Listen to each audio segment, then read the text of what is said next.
Boy, oh boy, guys, the Democrats are finally losing faith in Joe Biden as a recent poll has shown that President Trump is up above him by just a teensy bitsy, guys.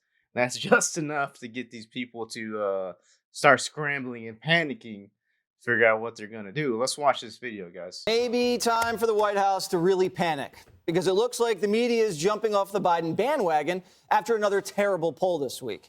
It's gotten so bad that outlets are literally asking Kamala if she's ready to take over for Biden. Are you prepared to be commander in chief? Yes, I am. Oh, God, no. Please, Kamala, don't run for president. We don't want you. We don't need no more laughing gaffes from you. We don't need it. Please, God, no. If necessary. Do you feel prepared for that possibility? Vice President prepared you for that job? Yes. And others in the press are practically begging California Governor Gavin Newsom to get into the 2024 race. Filing deadline time. Oh, no, definitely no from him. You seen how he's running California into the ground. Homelessness everywhere, drug use, criminal activity. It's rampant. It's so bad over there. He's ruined the state. Haven't passed. President Biden doesn't run. Why shouldn't we consider you a likely Well, I candidate? think the vice president is naturally the one lined up, and the filing deadlines are quickly coming to pass. And I think we need to move past this notion that he's not going to run. President Biden is going to run, and looking forward to getting him reelected. All right, Judge Jeanine Pirro, what do you think's going on in the media? Do you think they're worried that he can't win? Yeah, and I think CNN is leading the way on this thing. Here's CNN's response to Joe Biden's really crappy polls. Let's watch this.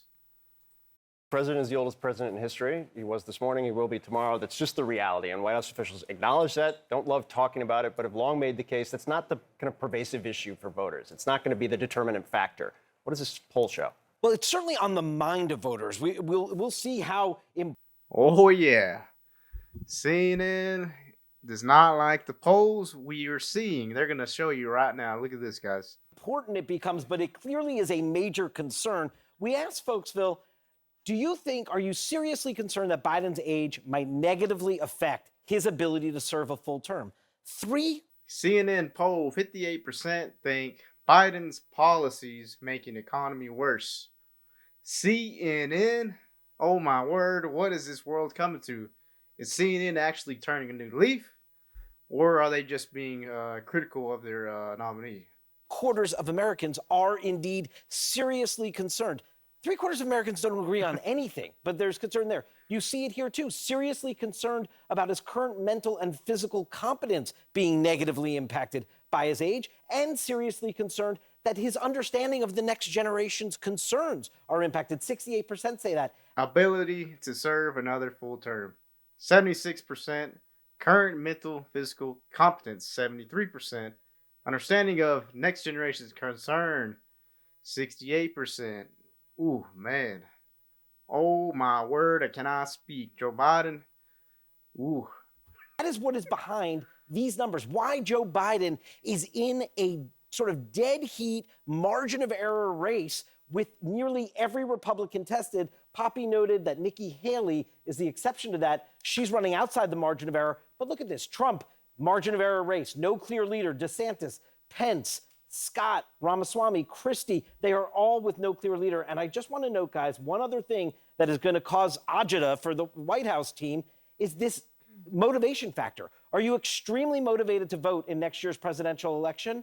Look at this. Republicans and Republican-leaning independents have a 10-point advantage over Democrats on that score. Biden's below on pretty much everyone as far as the general election for 2024. I mean, look at the numbers. Clearly reflecting his incompetence as our leader. An old man, the oldest leader we've had in presidential history. This is insane, guys. This is CNN right here. This is their take, guys. Let's go back to their stuff. I mean, the fact is that Van Jones, Dana Bash, no way to spin this, and as soon as they came out with that, you knew that something was going on behind the scenes. And Gavin Newsom can talk all he wants about, I'm going to sit here and let Kamala run. And I'm very impressed with her. She didn't chuckle through that thing. Why do you think Gavin said that? Because he's just trying to be a party loyalist until he decides to jump in. And I don't know why Whitmer isn't jumping in. I don't know why Klobuchar, all of them. Look, 7 out of 10 people don't want Joe Biden to run. All right, everyone is worried about his competency. Let's not, I mean, there's no elephant in the room anymore. I mean, it's right out there. And the bottom line is that even Guys, his competency is so bad. Like, the man's damn near 100.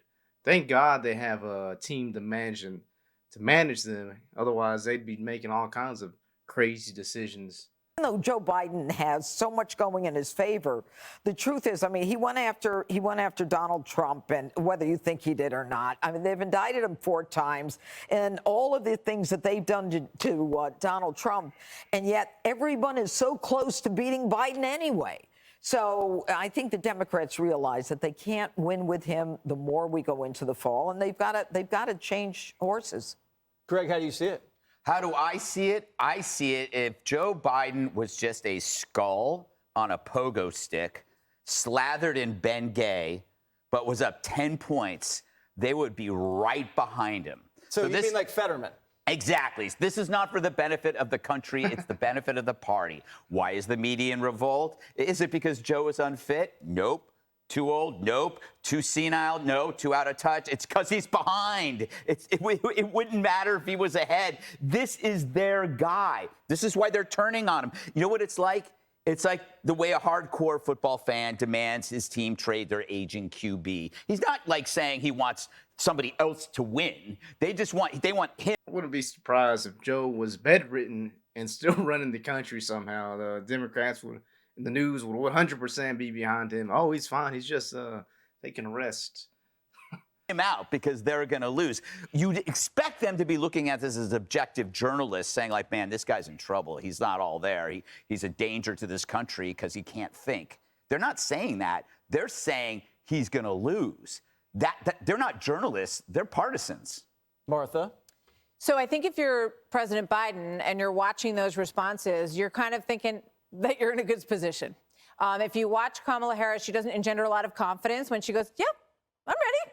Sure, I'm ready. Nobody's going, that made me feel a lot better. So let's, elect Joe Biden and she'll be the vice president and she'll be ready to go. I think she looks nervous when she answers those questions. I think that they look at Gavin Newsom and, Chuck Todd almost begging him to run. Mm-hmm. And Gavin Newsom has run California into the ground. So if you're Joe Biden, you look at that and you go, gee, this is a very thin bench and I am not too worried. I mean, I think if Trump was going to run against Kamala or Gavin, he'd probably feel confident.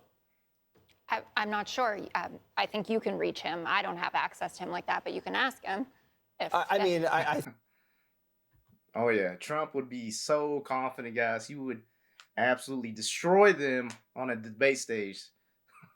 I can see it right now, him just absolutely obliterating them. It would be so funny. They wouldn't dare to put him on the same stage with Trump. I think it's clear that he could wipe the floor with both. But go ahead. Are you guys bedwetting? Always, and that's how I like it. There's this myth that Democrats like the liberal media, but we do not. This is what happens all the time. The liberal media before the 2022 midterms. Red waves coming, guys, right? They were predicting up to 40 seats. No, that was me. That was me. And Jesse. No, it was obviously all of conservative media, but it was also the liberal media doing this, scaring everyone. And there were a few analysts that were saying, hold on, guys. Oh, yeah. Scaring their voters while using liberal woke news media to do this. Red waves coming. Oh, no, everyone vote. Go, go, go, go. Oh, no. That's not how you do it, people. It's the voters who choose who they want to vote. It's not the liberal news media that needs to help their candidate. You're supposed to be journalism.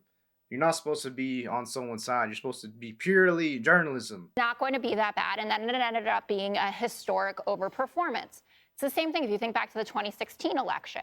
Where did the Hillary Clinton server story come from? The New York Times. Where did the Uranium One story come from? The New York Times. So this isn't as if people who work at these institutions are working hand in hand with Democrats. They often serve up the absolute worst. The people who leaked the information probably did so to their liberal news friends so they can get the story and not people like Fox News or News Nation or someone else that isn't a left-wing, guys. That's pretty obvious how they get the stories first. Makes sense. Stories. But Democrats, as I led with, we like to be scared because we run better when we're scared. And this is what the polling is saying right now. Polling captures a snapshot in time. And this particular moment in time, it's bad. It's a bad one. It's a bad time. It's a bad time for both supposed nominees, right? Joe Biden is definitely. Not it really. looks like Trump's ahead in the last 2 polls. Well, he's up by 1, which is when the one is a landslide if you're a Republican. Okay, but over 50% of Republicans say they're not going to vote for him if he's convicted of something, and he's facing 91 counts. So you can say that the indictments are, Democratic stagecraft or whatever, but he's still going to have to. Damn, 91 counts. 91 counts, and the Bidens have barely gotten anything. We're barely getting any progress with their investigations. With the Burisma, the China payments, Ukraine, fake emails, fake LLCs. When are they going to see an investigation? I don't know. I don't think they ever will. It makes zero sense how they pile on top of Trump or anyone has an R behind the name. But when it's a D behind their name, they want to just hush. Forget about it. Go sit through these trials, and he's going to face a jury, and they're going to judge him based on what he did. So don't act like it's all sunshine and roses for Donald Trump. You know who it was sunshine and roses for? Nikki Haley. Nikki Haley was the one beating Joe Biden by the most. She was up 6 points in the CNN poll. The national polls don't mean a thing. Sure, because Mitt Romney was up 4 points on Barack Obama at this point in time. But I'm just saying that if there was someone who was not Donald Trump on the Republican side at this moment, it looks like Nikki Haley is having a little bit of a moment. I think she deserves it based on that debate performance. Obviously, you were up close and personal there, Martha. I thought she did amazingly well, speaking from a Democratic perspective, and the judge was impressed with her as well. We discussed that. But so you're running scared, which means you're scared. Okay. I'm glad you told the truth. You're scared. Rather be. I'd be scared if I were you too. Hey, Sean Hannity. I'd be scared if I were you too. Yeah, you should be scared. Your nominee is a damn near 100-year-old man who's had brain surgery, who's falling all over the time, who's having gaffes like crazy, along with their Vice President Kamala Harris, who is no better candidate at all. How are these the best people we have to offer for the candidates, even if they are Democrat? What is going on with this? We need better candidates, not these people who don't know what they're doing, that needs a full team to manage them, to keep them from having constant blunders in front of a camera and when there's big topics coming around to them, when they need to talk about and take stuff seriously. You know what, guys, like, comment, subscribe, see you on the next one.